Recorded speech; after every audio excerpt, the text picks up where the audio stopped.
And now, John Stossel. And I think to myself, what a wonderful world.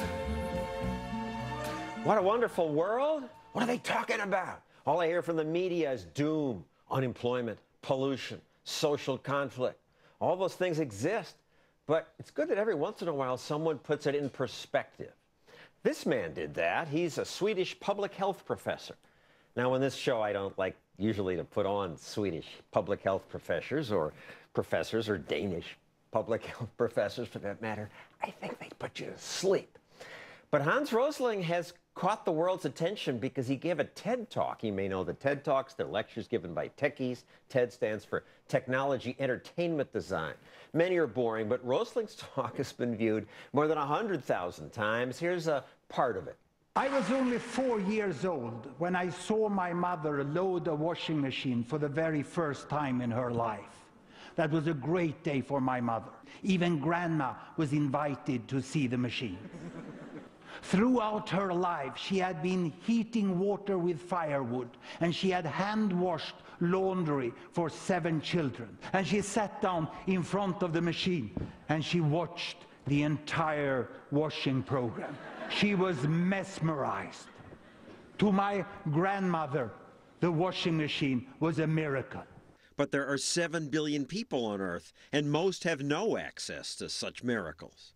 So 2 billion have access to washing machine, and the remaining 5 billion, how do they wash? They wash like this, by hand.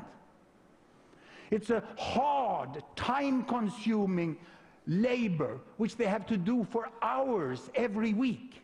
And they want the washing machine. They don't want to spend such a large part of their life doing this hard work with so relatively low productivity. But when I lecture to environmentally concerned students, they tell me, no, everybody in the world cannot have cars and washing machines. How can we tell this woman that she ain't going to have a washing machine? The students don't want everyone to have the washing machine? They haven't thought it through. They get concerned about one thing in the world, and then they forget realities. And I ask them, how many of you hand wash your jeans and your sheets? No one.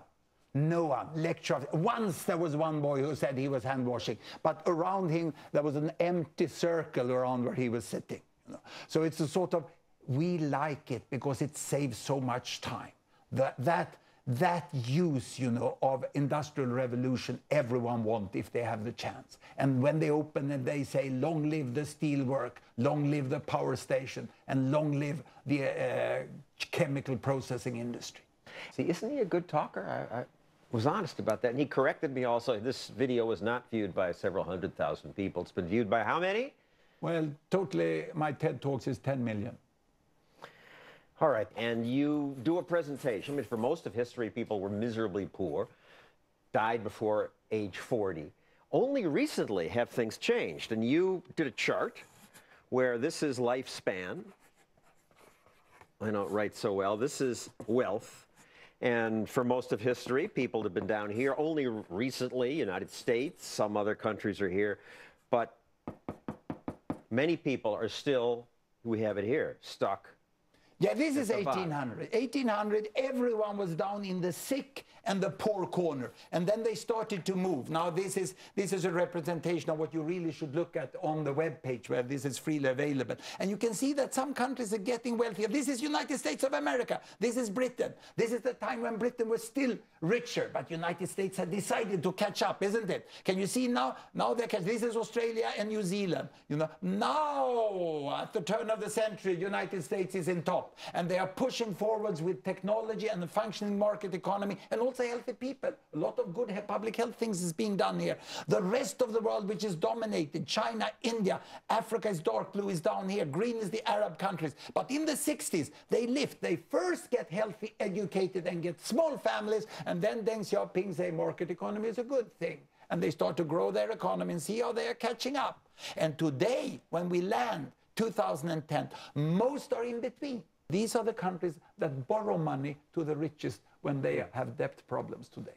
And in my mind, this raises two questions, or two amazing results from this to think about.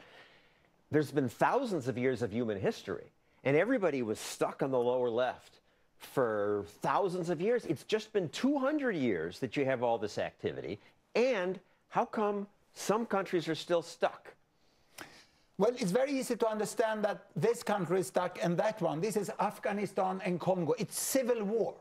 But the best message today is that most of the African countries are now in fast economic growth. They have corrected the wrong market ideas they had 20 years ago. They also have a much better educational level of their people today. And in fact, Tanzania has today a situation similar to Thailand 1972.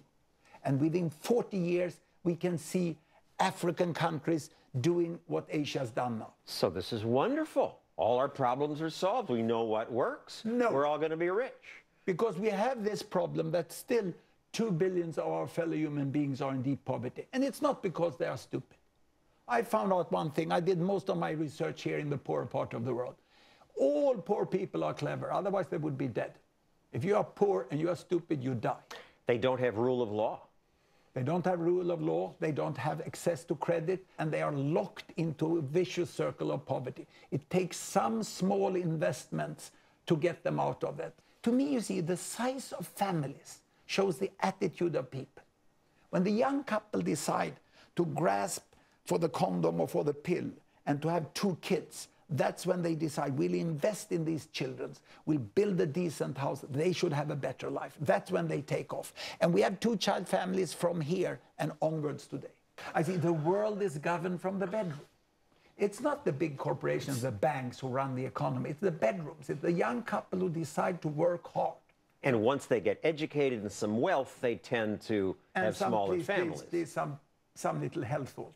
This fantastic investment in smallpox vaccination and polio vaccination, that helps up. So you don't have one kid who is physically handicapped for the rest of their life. That drags a family down. So it's the way the government resources are used that is crucial. I would agree with you on that. But there are some things like advanced research and primary school. We really need the government money, but it should be well used. It has to be controlled. Thank you, Hans Rosling. Next, do you want to live to be 150? My next guest says the first person